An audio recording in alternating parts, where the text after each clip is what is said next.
7 каналдын берүүлөрүн түз эфирде кабар маалымат программасы улантат. Саламатсыздарбы? Алгач бүгүнкү чыгарылыштан кыскача.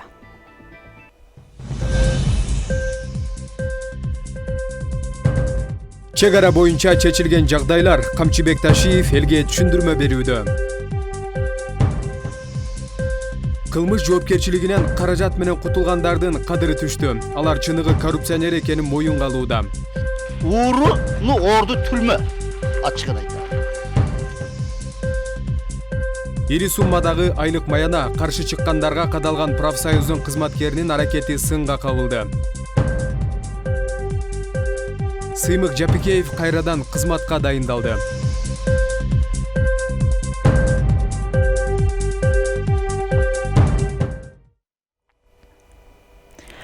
Сутка ичинде COVID-19 илдетинен Бишкекте bir адам каза болду. Bir сутка ичинде коронавирус дагы 113 кишиден аныкталды. Өлкөдө коронавируска эмдөөнүн алгачкы этабы башталып, медицина кызматкерлери эмделүүдө. Ага кошумча мугалимдер жана укук коргоо органдарынын кызматкерлери эми эмделе баштайт. Бишкек шаарында илдеттин таралуусу күчөп жаткандыктан айрым класстар онлайн билим берүүгө өтүп жатышат. Өлкөдө коронавирус илдетинен bir адам каза болду. Соңку bir сутка ичинде вирус дагы 113 жарандан аныкталды. Алардын эң көбү Бишкек шаарында жана Чүй облусунда катталып жатат. Бүгүнкү күнү стационарларда коронавирустан 530 бейтап дарыланууда. Эпидемиологиялык кырдаалга күндөлүк мониторинг жүргүзүүнүн натыйжасында COVID-19 оорусунун жогорку көрсөткүчтөрү Бишкек шаарында жана Чүй облусунун Аламидин, Ысык-Ата, Жайыл жана Сокулук райондорунда катталып жатат. Стационарда дарыланып жаткан 530 бейтаптардын ичинен 4-өнүн абалы канааттандырарлык, 389 орто оорундукта, 115 оор абалда жана 22 өтө оор абалда. Тажы илдетинин таралуусу күн санап өсүп жатат. Агалайык өлкөдө Кытайдан алынып келинген Sinopharm вакцинасы менен медицина кызматкерлерине эмдөө башталган. Ош шаарында жалпысынан 600 доза вакцина бөлүнүп, алгандар тыкыр көзөмөлдөн өтүп жатышат. Вакцинаны жасаардын астында аны жакшы текшерүүдөн өткөзөбүз. Кандай анамнезин сурап, аллергиясы жок беле, мурун эч кандай оорусу жок беле деп бардыгын сураштырып, ар бир кирген вакцина алуучуга где-то жарым сааттан убакыт бөлүп карап аттык. Бардыгы жакшы көтөрүшүп, эл чочулап, Кытайдын вакцинасы экен, анан кийин мындай болот, андай болот дештирле. Бирок эчтеке болгон жок. Бүгүн деле менин сотрудниктерим алышты. Жалып, эч кандай жалып жок. Жакшы көтөрүштү. Учурда Ош облусуна дагы Sinopharm вакцинасынын калганы келиши күтүлүүдө. Ал келери менен мугалимдер менен укук коргоо органдарынын кызматкерлери эмделе баштайт. Ал эми массалык эмдөө качан башталары белгисиз. Бирок дарыгерлер ооруну алдын алуу үчүн бир гана вакцина жардам бере аларын белгилешүүдө. Бардыгы ыктыярдуу түрдө, бирок бир нерсени эстен чыгарбашыбыз керек. Биз бул вирус оорусунан бир гана вакцинация жолу менен гана алдын алып токтото алабыз. 3-чү толкун дүйнөнү каптап аткан учуру азыр. Кыргызстан азырынча Кудайга шүгүр жакшы. Бирок эгерде ал вирус келген болсо, бизди ушул вакцина гана сактай алат.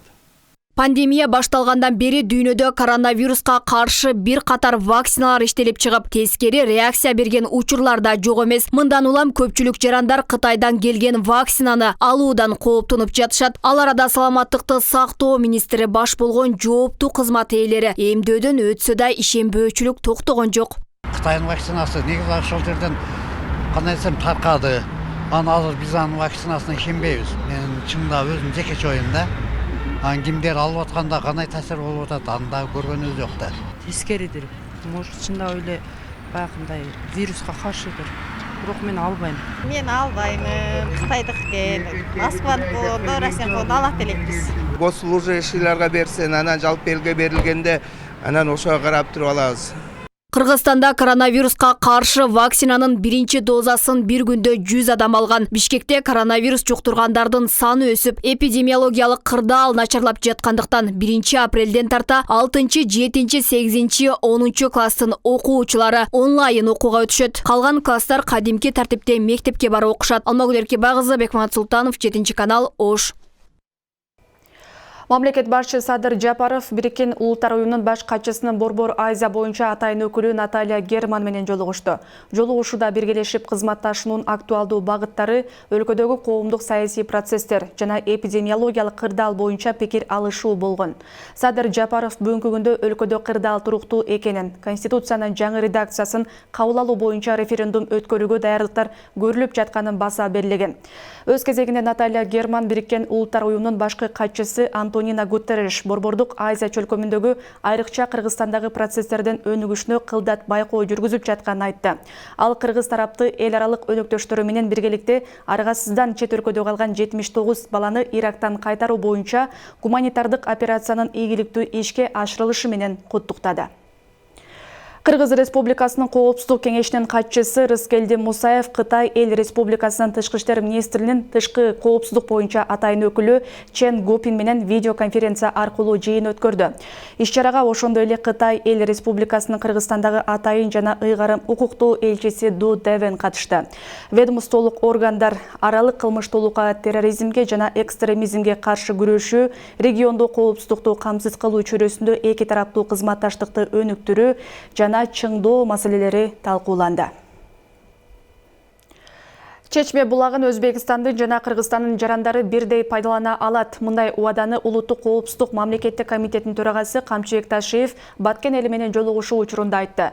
Камчыбек Ташиев Өзбекстандын Ташкент шаарындагы чек ара боюнча сүйлөшүүлөрдүн жыйынтыгы тууралуу маалымат берүү үчүн Баткен, Ош жана Жалал-Абад облустарынын тургундары менен жолугушууга кеткен. Баткендеги жолугушууга аймактык кабарчыбыз күбө болуп келди.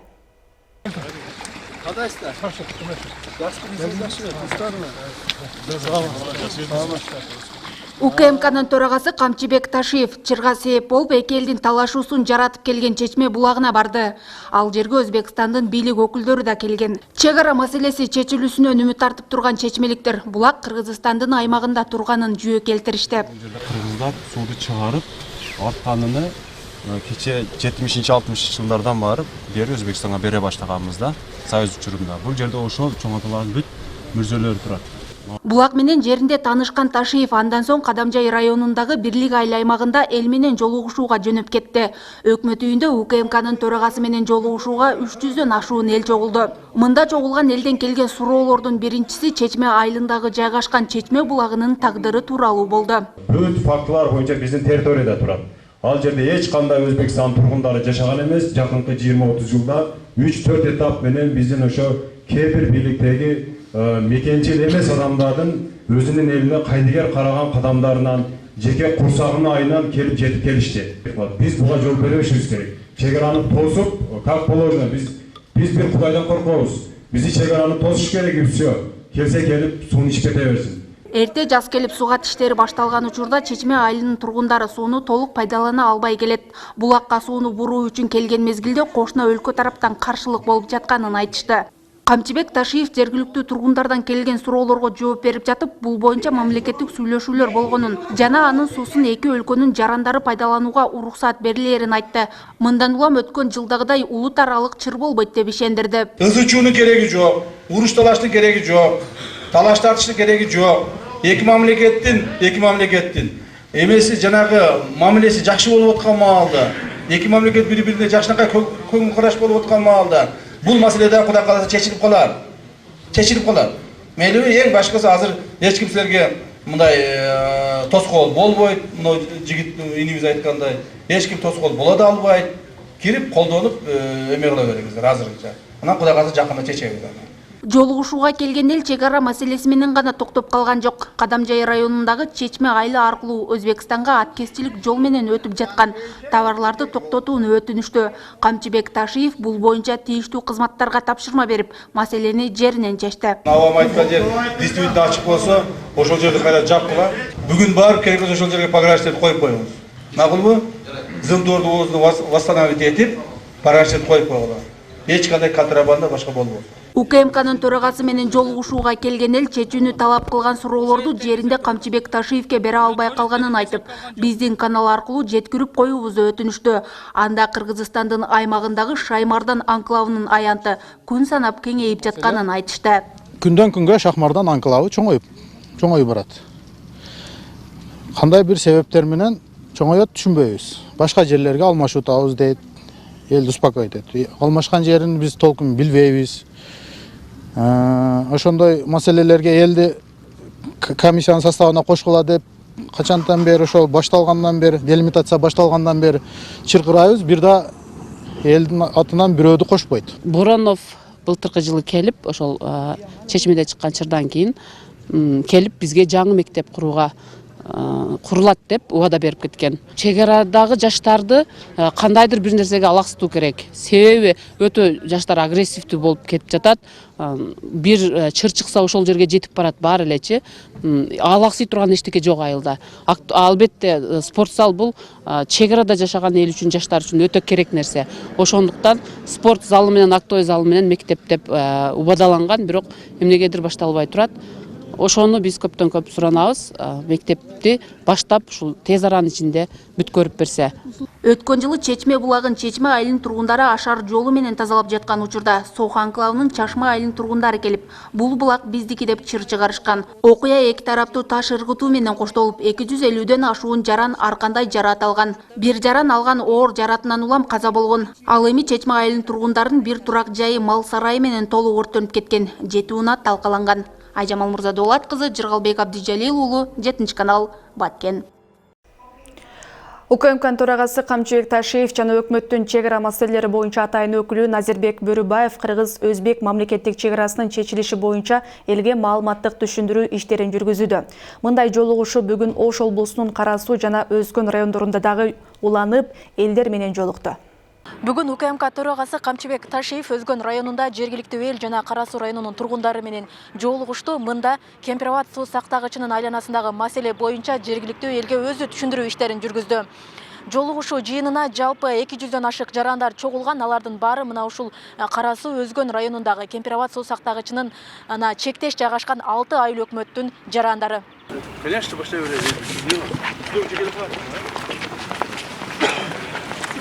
Көп жылдардан бери чечилбеген чек ара маселесинен дал ушул жергиликтүү тургундар жабыркап келген. Суу сактагычтагы суунун көлөмү көптүгүнөн улам. Ар 2-3 жылда айдоо аянттарын жолдорду сел каптап турган. Андыктан маселе учурунда чечилди. Антпесе алдыңкы жылдары дыйканчылык жерлерибиз жараксыз абалга кептелмегеле дешет. Элдин эгиндерини суу каптап кетет. Байкуштар жерди айдап, гүлүчүн айдап, баягы жүгөрлөрүн айдап алган мезгилде сууну Өзбекстан тарап аябай бууп салганда, ошол суу келип, ошол элдин эгинине зыян келет. Ушул сууну биздин өрөөндөн, өдөдөн келип кошулуп аткан сууларды мен айтат элем, канал кылып туруп, кайракы жерлерди сугат кылып иштетсек да жакшы болот эле. УКМК төрагасы Кемпирабад суу сактагычынын айланасындагы чек ара маселеси кандай чечилгенин жергиликтүүлөргө жеткирип коюуну туура көргөн. Анткени Өзбекстан менен болгон сүйлөшүүлөрдөн соң бурмаланган маалымат тараткандар көбөйүп, элдин башын эки кылгандар чыккан. Алардын аракетине чекит коюлду. Жергиликтүү жашоочулар маалымат алып, көңүлдөрү жай. Ошондуктан ошол кабыл алынган чечимдерди сиздерге жеткизип коелу. Жана көчөдө эле көрүп атасыздар, ар түрдүү адамдар чыгып, азыр заман ушундай болуп өзгөрүп кетти, баары эле блогер. Баарын колунда бирден сотка. Ар бири каалаган нерсени сүйлөп, каалаган нерсени айтып, жарыя кылып отурушат. Так? Аны кээ бирлери ошого ишенип алып атышат, кээ бирлери башкача ойлоп калып атышат. Ошондуктан ар түрдүү ойлор ар жерде боло бербеш үчүн биз ошону сиздерге жеткизип коелу деп келдик. Өзбек тарап суу ташкынын болтурбоо үчүн суунун көлөмүн белгиленген нуктан азайтпоо жоопкерчилигин алган. Мындан улам суу сактагычты эки тарап биргеликте башкарат. Ушул 900га чейинки суу ашып кетпеш үчүн булар каалагандай 900 деп коюп, эртең 908, 904, 906га чыгарып жибербеш үчүн не кылыш керек? Аны үчүн сууну бирге башкарыш керек. Платинаны чогуу башкарыш керек. Ошо платинаны чогуу башкарыш үчүн дагы мамлекеттик келишим түзөбүз азыр, соглашение. Так, о совместном управлении водой деп. УКМК төрагасы Камчыбек Ташиев Өзбекстан менен чек ара 100%га чечилгенин билдирди. Мындан ары чектеш аймакта жашагандар түрдүү кооптонуулардан алыс болушат. Андыктан Камчыбек Ташиев чек ара маселесин талкуулаганда кылдаттык аракеттер болуп, Кыргызстандын 1 метр жери берилбесин да кошумчалады. Ар түрдүү сөздөр чыгарып атышат. Бирок ошол эле мезгилде мен дагы бир жолу айтайын. Биз Өзбекстанга туугандар 1 метр жерди берген жокпуз. Мен эми муну жеңдик деп айта албайм. Түшүнүктүү болду, биз элге жеткизебиз. Кудай кааласа, элдерге жакшы түшүнүктүү кылып айтып берди. Элдин арасында ар кандай сөздөр болот эле. Азыр бар жол жай-жайына түштү, Кудай кааласа. Жолугушууга Камчыбек Ташиев келерин угуп, жеке маселелери дагы башка көйгөйлөр менен келгендер да болду. Алардын арыз муңдары кагаз жүзүндө тапшырылды. Мындан ары жергиликтүү бийликке түшүндүрүү иштерин жүргүзүү милдеттендирилди. Роза Ахматжан кызы, Мирзат Нуманов, 7 канал, Өзгөн району.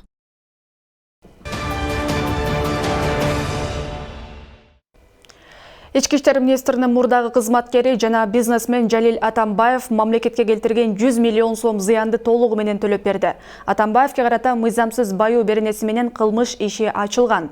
Буга чейин мурунку өкмөт башчысы Өмүрбек Бабанов да атайын эсепке 100 миллион сом которгону белгилүү болгон. УКМКнын коррупцияга каршы күрөшүү саясатын коомчулук кубаттаганы менен айрым чиновниктерге кезек келе элек дешет. Жалил Атамбаев ички иштер министрлигинде иштеп жүрүп, ишкерлик менен алектенип 100 миллион сомдук мүлккө ээ болуп, аны туугандарына каттатып койгону тергөөдө аныкталган. Мыйзамсыз баюу беренеси менен айыпталып, улуттук коопсуздук боюнча мамлекеттик комитет тарабынан кармалган. Атамбаев тергөө менен кызматташуунун алкагында 29 мартта 50 миллион сом төлөп бергени маалымдалды. УКМК Атамбаев кылмыш ишинде казынага 100 миллион сом чыгым келтирген деп эсептейт. Каждым днем пополняется. Вот вчера, например, Бюджетке акча күн сайын толукталып жатат. Кечээ депутат Аманкулов кайсыл бир сумманы төлөп берди. Ал боюнча жакында ачыктайбыз. Судья 70 миллион сом, Өмүрбек Бабанов биздин суранычыбыз менен бюджетке 100 миллион сом которду. Жакында дагы бир чиновник 1 миллиард сом төлөгөнү жатат. Аны бир жума ичинде ачыктайбыз, териштирүү жүрүп жатат. Жалил Атамбаев 4 мартта кармалып, УКМКнын убактылуу кармоочу жайына киргизилген. Мыйзамсыз баюуга шектүү катары кармалган милициянын отставкадагы полковниги бир күндөн кийин үй камагына чыгарылган. Коомчулукта минтип акча төлөп кылмыш жоопкерчилигинен кутулуп кетип жаткандар боюнча кызуу талкуу жүрүп жатат. Жоопкерчиликтен кутулуп кетиши мүмкүн деп нааразычылык туудургандардын арасында депутат Кубанычбек Жумалиев да бар. Коррупцияга шек саналып кармалган эл өкүлү ооруканадан тергөө абагына кайтты. Жумалиев март айынын башында кан басымына жана жүрөк оорусуна байланыштуу бейтапканага жатканы кабарланган. Депутат февралдын башында коррупцияга шектелип кармалып, 4 апрелге чейин камакта калтырылган. Байларда эмес 100 миллион төлөп туруп чыгып кетиши, миллиард турда 100 миллион төлөп коюп жыргап жүрө бер деген болуп атат да. Андан башка дагы ушул мезгилге чейин коррупциялык системалардын ачылбай келиши. Биринчи эмне ачылбады? Каракорумдагы Темир Сарипти урдаган жол пулу. Экинчиси кайсы эмне ачылбады? Жантыр сатып алып жетектеген дирекция багы июнь событиясында курулган 12 миллиард акчанын 6 миллиарды жок. Шуну издемиш болушуп, кылмыш ачымыш болуп туруп бардын жабышты. Орду түрмө, ачыгын айтайын. Аябай болбош керек. Аябай бул bir tuğanda, tuğan urukta болады. Мамлекеттин кызыкчылыгы үчүн эч кимди аябаш керек. Бардыгы жоопкер тапылыш керек. Ал арада мурдагы премьер-министр Өмүрбек Бабановго козголгон кылмыш иштери жабылгандыгы белгилүү болду. Ал мамлекеттик бюджетти колдоо үчүн казынага өз ыктыяры менен 100 миллион сом котормой болду. Саясатчынын минтип мамлекетке салым кошом дегени коомчулукта суроо жаратууда. Өмүрбек Токтогуловичтин иштери боюнча көптөгөн изилдөөлөр жүрдү. Алар биринчиден ал изилдөөлөр финансовый полицияда жүргөн мурда бизге чейин. Финансовый полициядан кийин ал иштердин баары бизге өткөн. Биз дагы 2 ай 3 ай текшердик бардыгын. Баарын карап чыктык. Жана биздин тергөөчүлөр ушундай чечим чыгарышты. Бул жерде личный жеке Бабановдун жанын туугандарынын эч кандай ушул жерге мындай бир чоң эч кимге зыян келтирбегендиги аныкталды. Так, аныкталды. Анан кийин Бабановдун сүйлөштүк, жардам берди. Бюджетке жардам берди, бере берсин. Ким берем десе биз отказ кылбайбыз. Бийлик коррупцияга шек саналгандарды камап, абакты толтургандын ордуна каражат өндүрүп бюджетти толтурууну максаттаган. Коррупцияга каршы күрөшүүнүн натыйжасында түшкөн каражат үчүн ачылган атайын эсепке 3 миллиард сомдон ашык акча чогулду. Бул бир жыл эмес, жакынкы 5 айда эле аткарылган иштердин натыйжасы дешет адистер. УКМКнын төрагасы Камчыбек Ташиев коррупцияга каршы күрөш ушул нукта уланаарын байма-бай айтып келе жатат. Мен дагы айтып кетер элем, Садыр Кожоевич бул эсинде болуш керек, өзү дайым айтып жүрөт. Ушу биздин республиканын өзүбүздө Кыргызстанда 300гө жакын олигарх бар деген. Ушуну кайталап сүйлөгөндө мен ушулардын баарын кустуруп эметсем башка жактан Кытайдан болгон карызыбызга бир топ эмеси тиет деген. Ушуларды негизинен мен bir 5-6 эле аттар чыгып атат олигархтардан. Дагы башкаларыныкы негедир козголбой атат да. Ушуларды дагы кайрадан жандандырып эметсе. Бирок жемкорлордун кайсыл бир сумманы төлөп, эркин жүрүшү коомчулук арасында түрдүү пикирлерге жем таштады. Айрымдар өлкө казынасын бөксөрткөндөргө кечирим болбошу керек десе, кээ бир саясат талдоочулар бюджет тартыштыгы гендерди кесип турганда бул туура чечим деп баалашат. Руслан Калматов, Шерзат Агенбердиев, 7 канал. Саламаттык сактоо министрлиги тез жардам унааларын сатып алууда мыйзам бузууга жол берилгени боюнча башкы прокуратурада бир нече беренелер боюнча кылмыш иши козголгон. Учурда бул факт боюнча сотко чейинки өндүрүш иштери жүрүп жатат. Тиешелүү атка минерлер Америка доллары менен Кыргыз сомунун ортосундагы айырмадан акча өөнүп калышкандыгы айтылууда. Кенен кабарчыбыз токтолот. Саламаттыкты сактоо министрлиги насыя катары бөлүнгөн акча каражатынан өөнөп калуу максатында бул коррупциялык ишти жасаган. Газель үлгүсүндөгү 66 унааны сатып алуу үчүн 193 миллион сомго келишим түзүлгөн. Ошондо ар бир машина 2 миллион 924 миң 267 сомдон айланган. Бул баалар келишим түзүлгөн күнгө карата бекитилгендиктен АКШ долларынын куну өсүп кетип 94 миң 232 сомго жогорулаган. Натыйжада мамлекетке 18 миллион сом өлчөмүндө зыян келтирилген. Бул жакта 3,5 миллион сом автоунаалар кеч кайтарылгандыгынан туум катары кармап калгандан кийинки келтирилген чыгымдын баасы ушунча болгон. Ошондуктан аталган жагдайларды толук жана ар тараптуу изилдөө максатында топтолгон материал Кыргыз Республикасынын жазык кодексинин 320 жана 322 беренелери менен кылмыштардын жана жоруктардын бирдиктүү реестрине катталган. Бул беренелер болсо кызмат абалынан кыянаттык менен пайдалануу жана билип туруп пайдасыз контракт түзүү деп аталат. Азыркы учурда сотко чейинки өндүрүш иштери башталды, тергөө улантылууда. Тез жардам унааларын сатып алуу боюнча келишим 2020 жылдын 21 октябрь айында түзүлгөн. Бул учурда тармакты Сабиржан Абдыкаримов жетектеп турган. Бюджеттин акчасын сарамжалдуу пайдаланбаган министрдин мындай аракеттери эксперттердин сынына кабылууда. Мамлекеттик сатып алууга үйрөнүшөт да. Бул базарга барып өзүнө бир нерсе алып келүү эмес. Бул бюджеттин акчасы. Министрликтеги биринчи чыр эмес. Муну баары билишет. Өздөрүнүн катасын билиш керек. Бул болбойт экен, бул кымбат экен, бул сапатсыз экен деп. Көзөмөлдөөчү органдардын текшерүүсүнө карабай эле кайра каталарды кетирип, мамлекеттин, элдин акчасын жеп, кызматтарынан кыянаттык менен пайдаланып жатышат. Муну түз эле коррупция деп айтабыз. Башкы прокуратура аныктаган факты боюнча Саламаттыкты сактоо министрлиги азырынча үн ката элек. Аталган министрликте пандемиялык кырдаал башталгандан бери бир катар коррупциялык иштер аныкталган. Атайын грант жана жардам катары чет өлкөдөн келген акчалар максатсыз пайдаланылып кеткени тууралуу маалыматтар айтылып жүрөт. Ага кошумча дары-дармек, коргонуучу каражаттарды сатып алууда коррупциялык схемалар аныкталгандыгы коомчулукка маалым. Клара Кудайбергенова, 7 канал, Бишкек. Профсоюз уюмунда жаңжалдын басылбай жаткандыгынан улам жогорку кеңештин депутаттары кесиптик кошуундар жөнүндө мыйзамга өзгөртүү киргизүү сунуш кылынды. Бирок аталган бирикменин өкүлдөрү караманча каршы болуп, кайым айтышуу орун алды. Депутаттар тарабынан профсоюз уюмундагы кызматкерлер өзүн билемдик менен маянаналарын көтөрүп, жумушчулардын айлыгы да берилбей келе жатканы айтылды. Ишинен да чыры көп. Профсоюз уюмунун ишмердүүлүгү боюнча кабарчыбыз Кенен айтып берет. Жогорку кеңештин комитетинде кесиптик кошуундар жөнүндө мыйзамга өзгөртүү киргизүү боюнча жыйын өттү. Мындай мыйзамдын киргизилип жатышы акыркы убактарда кесиптик кошуундар федерациясындагы чыр-чатактарды жөнгө салуу үчүн иштелип чыккандыгы белгиленди. Аталган уюмда жаш өткөн кызматкерлер көп болгондуктан жашка карата чектөө сунушталды. Кесиптик бирликтер федерациясынын кеңешинин мүчөсү кызмат ордун катары менен 2 мөөнөттөн ашык ээлей албайт деп атабыз. Бул бир. Бүгүнкү күндө өзүңүздөр билесиздер, ал жерде кимдер отурат?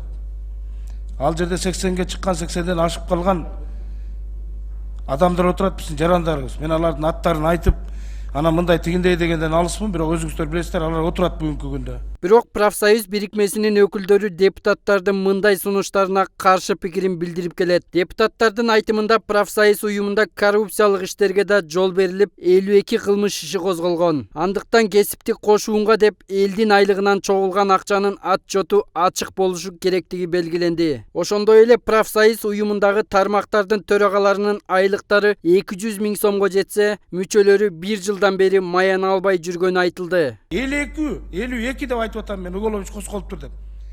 Аны мен сизге берем, менде алдыга турат, менде моомда килтеген кагазы менен турат, бүттүң статейне турат, качан козголгон, качан жабылган. Буларда бир адат бар экен, укук коргоочуларга айтып коеюн. Булар баягы формасы, структурасы общественник болуп калыптыр да. Ишкана. Булар бюджеттен акча урдаган жокко салып эле, кайсы следователь болсо эле ыңгайлуу экен да, булардыкын жаап кое берет экен. Себеби бюджеттен албап туруп өздөрү менен өздөрү экен деген сөзгө келет экен. Бурдачы жана 52 кылмыш бар тыю деген 52-ни 2019-дан бери бирөөсүн эле көрдүк, рейдерство деп. Анын жабылды, калган 51 кайда билбейбиз да, мисалчы. Анан эл аралык норма боюнча урганыңар жок болсо мейли урбай эле койгула, бирок Кыргызстан конституциясы бар азыркы учурда 16-беринеде так жазылып турат. Жарандардын дискриминация болбош керек. Жашына жараша, пол, религия, башка маселе боюнча. Азыр зарплата албай бир жылдан бери ушул силердин профсоюздун иштеген кызматкерлер зарплата албай жүрүшөт, ыйлап.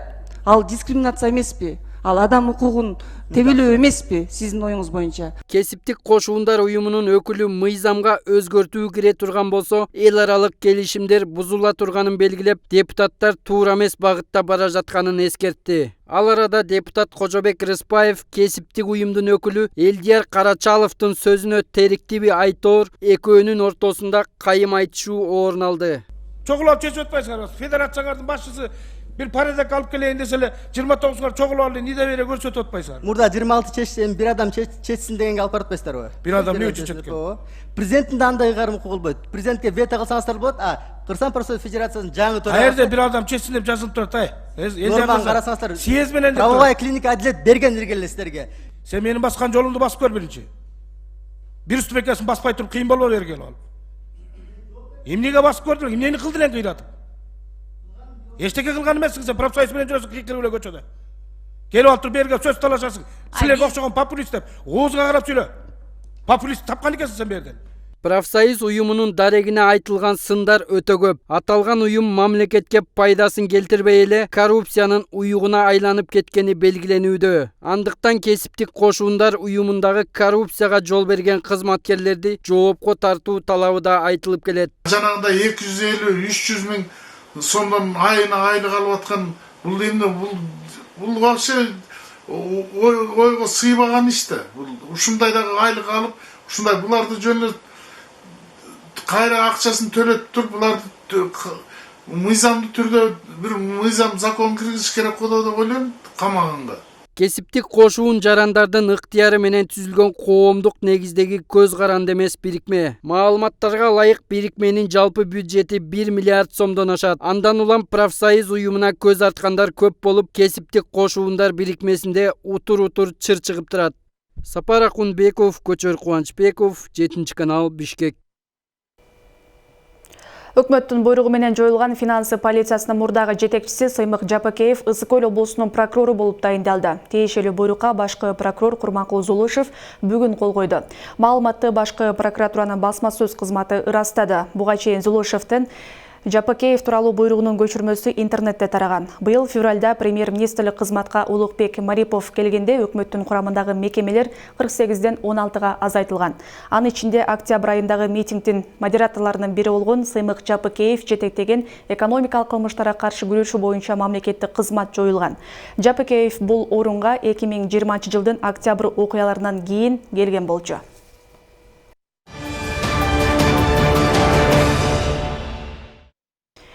Бишкек шаарынын Темир Язев көчөсүндө жайгашкан Ангел Очек бала бакчасынын дуалы урап калды. Бактыга жараша кырсык түн ичинде болгондуктан эч ким жабыркаган жок.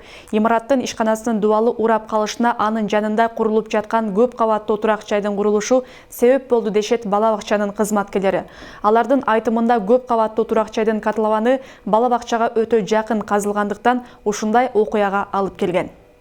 Көчүп калган Ангелочек балдар бакчасынын мына ушул ашканасынан кече ашпозчусу кечки саат 7:30 чыгып кеткен экен. Жетекчисинин айтуусу боюнча кечке маал 28 миңге балдарга ылайыктуу азык-түлүк алып келип толтурушкан болчу. Бүгүн алардын бардыгы холодильник, газ плитасы менен кошо мына ушул жакта калып кетти.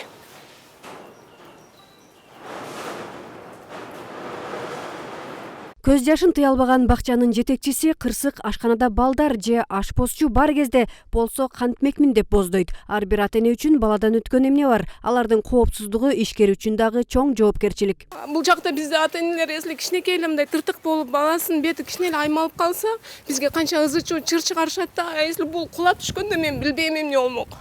Бишкек шаарынын Лелин районуна караштуу Тимирязев 98 дарегинде жайгашкан Ангелочек балдар бакчасы 3 жылдан бери иштейт. Ал эми көп кабаттуу үйдүн курулушу 2 жыл алдын башталган. Жергиликтүү тургундар башынан эле коопсуздук чаралары эске алынбай жатканын Бишкек мэриясына, архитектура, экотек инспекцияга кайрылып, алгылыктуу жооп ала албай келгенин айтышат. Мен буларга канча арыз жаздым, акимиятка жаздым, гостех инспекцияга жаздым. Эч кандай жыйынтык жок да. А если бул жерде мисалы күндүз күнү болгондо, забор бул жака кулап түшкөндө мен эмне кылмакмын?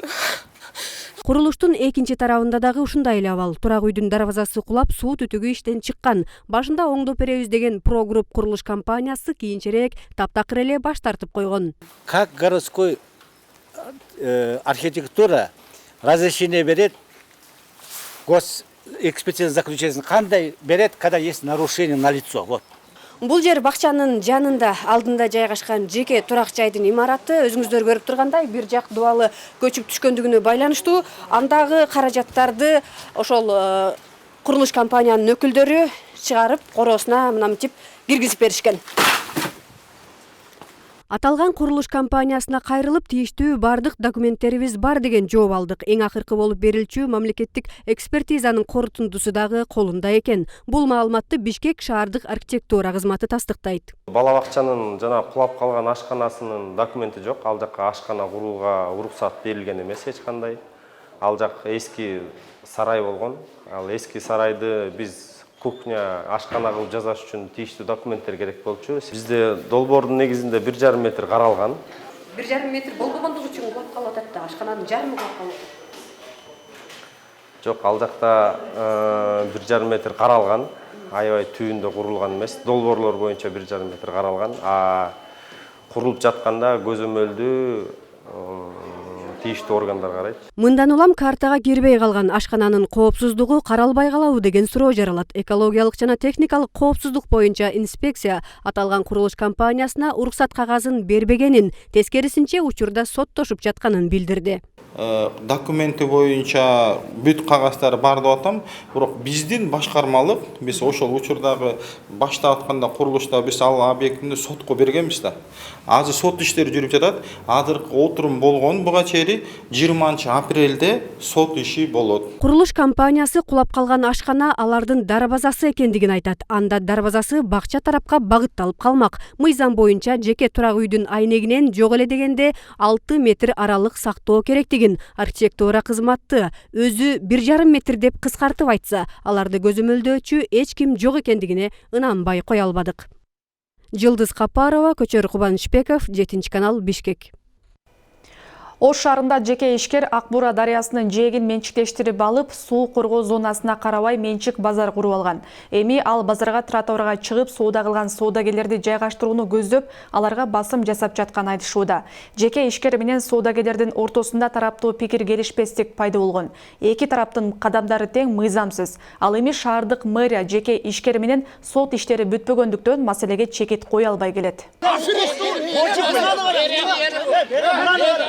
Ош шаарынын Зайнабединов көчөсүндөгү базарда мындай уруш талаш күн сайын катталат. 50гө чукул соодагерлер 10 жылдан бери авто жолду бойлоп соода кылып келишкен. Акыркы 1 жылдан бери Хикматулла Абдуллаев аттуу жеке ишкер жолду бошотуп, өзү курган менчик базарына кирип соода кылгыла деп басым жасап жатканын айтышууда. Соодагерлер жеке менчик базардын ижара акысы кымбаттыгынан көтөрө албайбыз дешет. Муниципалдык базар болсо ичкери кирип соода кылууга макул болушууда. Биреже келип мына маршрутка төбөлөйүн деп калды. Biz dağı ошого базар кылып берсе, biz көчөбүз, базар жогунан аргасы жогуна турабыз. Утурундук гана. Анан экинчи меме маселе мына жерде Кыймат деген өзбек жеке ишкер өзүнүн кызыкчылыгын көзөтүп каалагандай базар ачып атат. Ошону жаптырсын. Ошон үчүн мунаны мыйзам чегинде карап туруп, ушуну бузуп элге өткөрүп берсин. Бу жерде бир эле адам кызыкчылыгы каралган. Бу жерде элдин кызыкчылыгы каралыш керек.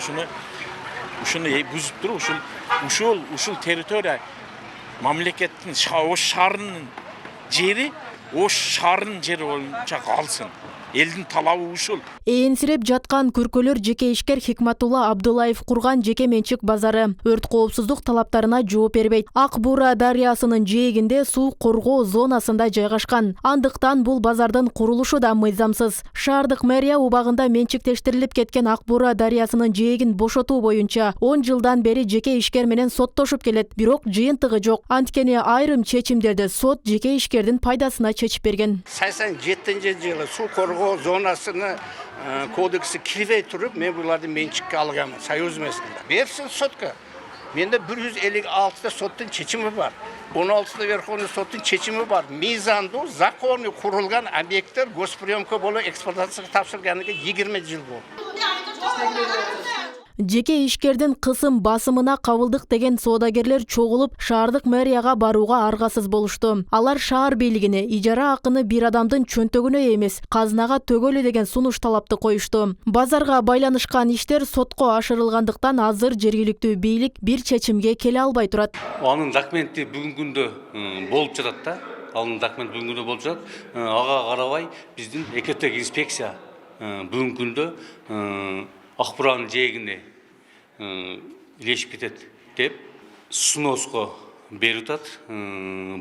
Азыркы күндө сот иштер жүрүп жатат да. Ош шаарынын Зайнабидинов көчөсүндөгү борбордук базардын айланасы. Мындагы Ак Буура дарыясынан өткөн көпүрөлөрдү, андагы жол жээгин бойлоп соода жайлары, ашкана, навайканалар, менчик имараттар орун алган. Тактап айтканда авто жол тротуардагы кадимки базарга айланган. Ал үчүн салык да төлөшөт. Деген менен бардык жай базарга айлангандыктан Ак Бууранын ичи таштандыга толуп, тазалык жагы каралган эмес. Ош шаарынын борбордук базарындагы мыйзамсыз аракеттер соодагерлердин нааразычылыгы боюнча маалыматты 7 каналдын 7-ге кат көрсөтүүсүнөн кененирээк баяндайбыз. Роза Ахматжан кызы, Мирзат Нуманов, 7 канал, Ош. Борбордук шайлоо комиссиясы билим берүү жана эли министрлиги менен биргеликте жаштардын шайлоо процесстерине катышууга кызыгуусун жогорулатуу максатында шайлоого машыктыруу өткөрдү. Борбордук шайлоо комиссиясынын маалыматы боюнча шайлоочулардын дээрлик 33% 18ден 30 жашка чейинки жаштар. Ошол эле жаштардын 40%га жакыны шайлоого катышпайт. Мындан улам жаштардын шайлоого болгон кызыгуусун арттыруу үчүн Борбордук шайлоо комиссиясы Швейцария менен Япониянын өкмөттөрүнүн биргелешкен колдоосу менен шайлоону моделдештирүүнү уюштурган. Провондун ЮНИСЕФтин колдоосу менен өтүп атат. Негизги максаты ошо жаштарды шайлоого дагы жигердүү тартууда. Шайлоолордо мына акыркы шайлоолор көрсөткөндөй жаштардын катышуусузду кичине жигердүү деп айта албайт элек да. Бирок мына акырында байкап атабыз. Айрыкча мына биз шайлоо комиссияларынын курамдарын түзүп атканда дагы шайлоо комиссиянын курамында мурун ачык айтышыбыз керек, ошо улуу курактагы мүчөлөр көбүрөөк болчу. Азыр мына жаштар дагы көп тартыла башташты. Боордун Альвея коккозуна кабылган Арслан Канатбек уулу тез арада операцияга муктаж. Операциянын бултуру чет өлкөдө жасалгандыктан $35,000 каражат керектелет. Анын апасы уулун жалгыз бой тарбиялагандыктан мынча каражатты табууга чамасы жетпейт. Мындан улам колунда бар инсандардан жардам сурайт. 19 жаштагы Арслан Канатбек уулу боордун Альвея коккозуна кабылганын билгенине 1 жыл болду. Бирок дарыланбай жүрө берип, боорунун 90%-ын алдырып жиберген. Дарыгерлер боорун алмаштыруу керектигин айтышкан. Операциянын мындай түрү эң арзан Индияда жасалып, $35,000 талап кылат. Мынча каражатты табууга ансыз да өпчап турмушта жашаган үй бүлөнүн чамасы жетпейт. Баламды врачтар ушу былтыр эле март айында эле ушу Альвея коккоз деп диагноз коюшкан. Ушу баламды чет өлкөлөргө операция, пересадка печени деп диагноз коюп берген. Ага көптөгөн сумма керек, $35,000 деп атат. менин каражатым жетпейт ага. Тез арада операцияга жасатууга акча тартыш болгондуктан бул үй бүлөнүн айласы кетип отурат. Ал эми Арсландын абалы күндөн күнгө оорлоп барат. Төшөккө жатып калгандан бери апасынын айлык маянасы дарыга араң жетет. Ал эми атасы 4 жыл мурун каза болуп калган.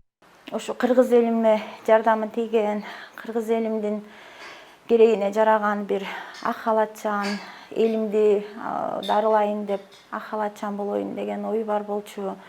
Баламдын тилегине силер дагы көмөкчү болуп, ушу баламдын айыгып кетүүсүнө жардамыңар чоң деген ниетте кайрылып атам. Акча каражатына такалган өмүрдү кайрымдуу инсандар сактап калышы мүмкүн. Андыктан Арслан Канатбек уулунун апасы кайрымдуу инсандардан жардам күтөт. Арсландын көйгөйүнө кайдыгер эмес жарандар 0703 47 87 14 номерине байланышса болот. Нуржан Султанбекова, Тимур Кудайбергенов, 7 канал, Бишкек. Бүгүнкү берүүбүз дал ушундай маалыматтардан топтолду. Түз эфирде мен Айжамал Олжобай кызы болдум. Аман туруңуздар.